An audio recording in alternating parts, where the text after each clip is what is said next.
Hi guys, ఈరోజు Sunday కదా. మీ ఇంట్లో ఏంటి స్పెషల్? మరి మా ఇంట్లో అయితే మటన్ చేస్తున్నామండి, మటన్ కర్రీ.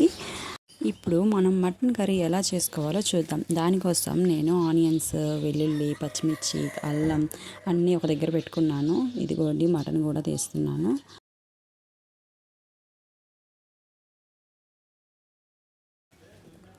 ఇప్పుడు వీటన్నింటిని తరిగి పెట్టుకోవాలి. ఇదిగోండి, ఇందులో అల్లం వెల్లుల్లి నేను దంచుకుంటున్నాను. ఎప్పుడు కావాలంటే అప్పుడే ఫ్రెష్గా ఈ అల్లం వెల్లుల్లి పేస్ట్ చేసుకుంటేనే బాగుంటుంది. హెల్త్కి కూడా చాలా మంచిది. నేను అదే చేస్తుంటాను. మీకు కూడా చెప్పాను లాస్ట్ వీడియోలో, అలానే చేసుకోండి, అది మంచిది, ఫ్రిడ్జ్లో స్టోర్ చేసి వాడకూడదు అని.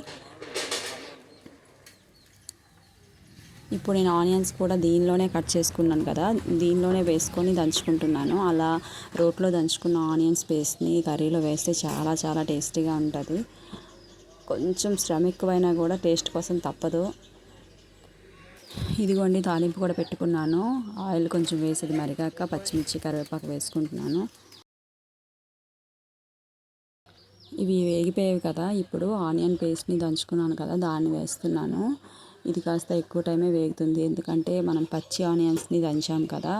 పేస్ట్ వేగడానికి టైం పడుతుంది. కొంచెం నిదానంగా కలర్ బాగా మారే వరకు వేపుకోండి. అప్పుడే మంచి టేస్ట్ వస్తుంది మటన్. ఆ పేస్ట్ బాగా వేగాక అల్లం వెల్లుల్లి పేస్ట్ కూడా యాడ్ చేసుకోవాలి. మాకైతే వర్షం పడుతుంది, అందువల్ల బ్యాక్గ్రౌండ్ సౌండ్ వస్తుంది, మీరు అబ్జర్వ్ చేస్తే. వర్షం పడుతున్నప్పుడు నాన్ వెజ్ తినాలని చాలామందికి అనిపిస్తుంది. అలా బాగుంటుంది కదా, చల్లగా ఉన్నప్పుడు క్లైమేట్, ఆ టైంలో మనం స్పైసీగా తినడానికి. చూడండి, ఆనియన్స్, అల్లం వెల్లుల్లి పేస్ట్ బాగా వేగిపోయింది కదా. ఇప్పుడు ఈ మటన్ అందులో వేసుకుంటున్నాను. మటన్ కుక్కర్లో పెడితేనే బెటర్ అండి, ఎందుకంటే అది కాస్త కొంచెం చికెన్ కంటే కొంచెం ఎక్కువ టైం ఉడుకుతుంది కదా. కుక్కర్లో విజిల్ పెట్టుకుంటే బాగా మెత్తగా ఉడుకుతుంది, ఫాస్ట్గా అవుతుంది. మా చిన్నప్పుడైతే మా అమ్మ వాళ్ళు బొగ్గులపై పైన వండేవారు, చాలా బాగుండేది ఆ వంట. ఏ పొయ్యి మీద వండితే ఏంటి, మంట ఎక్కడైనా ఒకటే కదా, దానిలో ఏముంది టేస్ట్ అనుకుంటున్నారేమో. అలా కాదండి, ఉడికే విధానంలో కూడా టేస్ట్ ఉంటుంది.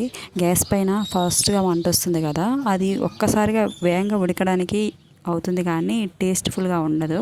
అదే బొగ్గులపై అయితే స్లోగా ఉడుకుతుంది, ముక్క బాగా ఉడుకుతుంది, బాగుంటుంది.